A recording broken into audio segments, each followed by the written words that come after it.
నమస్తే, welcome to I news. Hyderabad లో కల్తీ మాంసం కలకలం రేపుతోంది.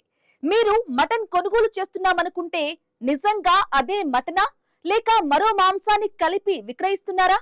తాజాగా హైదరాబాద్ పోలీసులు చేసిన దాడిలో బయటపడిన విషయం నగర ప్రజలను ఒక్కసారిగా షాక్ కు గురిచేసింది. అసలు ఏం జరిగింది? పోలీసులు ఏం గుర్తించారు? ఇప్పుడు తెలుసుకుందాం.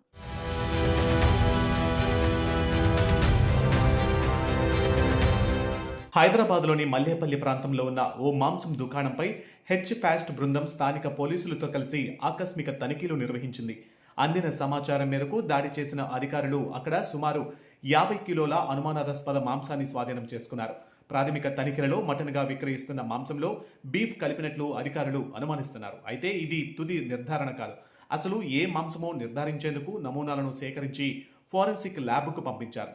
ఈ దాడి మల్లేపల్లిలోని ఓస్మాన్ మీట్ షాపు వద్ద జరిగింది. వినియోగదారులను మోసం చేస్తూ కల్తీ మాంసం విక్రయిస్తున్నారన్న సమాచారం ఆధారంగా అధికారులు ఈ చర్యలు చేపట్టారు. దుకాణంలో ఉన్న మొత్తం మాంసాన్ని స్వాధీనం చేసుకుని తదుపరి విచారణ ప్రారంభించారు. ప్రాథమిక ఆధారాల ప్రకారం దుకాణ యజమానిపై హబీనగర్ పోలీసులు కేసు నమోదు చేశారు.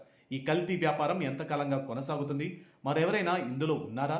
ఇతర దుకాణాలకు కూడా ఈ మాంసం సరఫరా అయ్యిందా అనే కోణాల్లో పోలీసులు దర్యాప్తు చేస్తున్నారు.